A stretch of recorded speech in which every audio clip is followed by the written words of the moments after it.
Kundin tarihi kashi na ɗaya. A cikin wannan shiri na musamman na kundin tarihi zai dinga zuwa muku da tarihin annabawa, manzanni da kuma wasu mutane masu muhimmanci waɗanda tarihin su ya game duniya a cikin ƙabilu daban-daban na Larabawa, Turawa, Yahudawa da makamancin haka. In Allah yadda za mu dinga nemo bidiyo sashe-sashe, loko-loko, lungu-lungu na duniya domin jin daɗin masu kallo a cikin wannan tasha. A wannan shiri namu na ɗaya muna kallon wani bidiyo na musamman na wani dogon kabari wanda mutane za su ji cewa wannan kabari ko kabarin wane ne. Wannan bidiyo da muke gani ba kabarin kowa bane, kabarin babanmu ne, kakanmu ne, kuma mutum na farko da Allah ya fara halitta a duniya, wato annabi Adamu alaihi salatu wassalam. Annabi Adamu yana kwance a wannan wajen shekaru da dama masu yawan gaske. Wannan kabari nasa yana cikin ƙasar Jordan, waɗanda Allah ya bawa iko suna kai ziyara, suna ganin sa, sannan suna neman tabarraki, suna yan addu'o'i domin samun lada da kuma tagomashi akan yin haka. Kabarin annabi Adamu ya kasance ɗaya daga cikin waje wanda yake ɗaukar mutane masu yawa da masu ziyara lokaci bayan lokaci.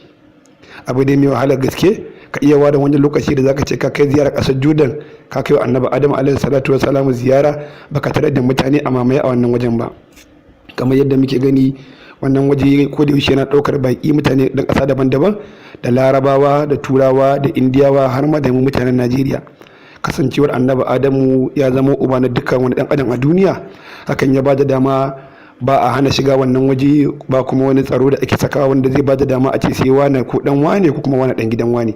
Wanda da Allah ya bawa iko ya samu dama ya kai ziyara wannan waje, zai iya shiga wannan waje kuma ya addu'a, sannan kuma inda ya samu dama ma ya ɗauki hoto ko kuma ya rubuta wasu bayanai na tarihi ko kuma na bincike akan wannan waje.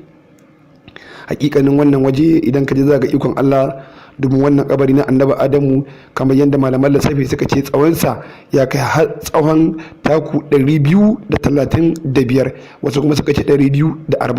Kamar dai da muke gani a bidiyon yanzu riga shi kabarin ne kusan gaba ɗayansa daga farkonsa har ƙarshensa, wanda kuma duk Allah ya ba dama ya shiga cikin wannan waje zai tabbatar da haka.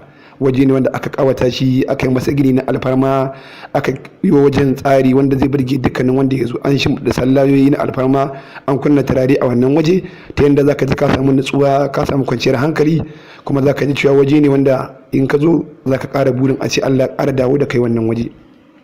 Dubun dubatan mutane suna zuwa wannan waje, maza da mata, yara da manya suna zuwa, musamman malamai na tarihi wanda suke da alaka da tarihin mutane, tarihin wajaje, sauran annabawa da wasu abubuwa makamancin irin wannan.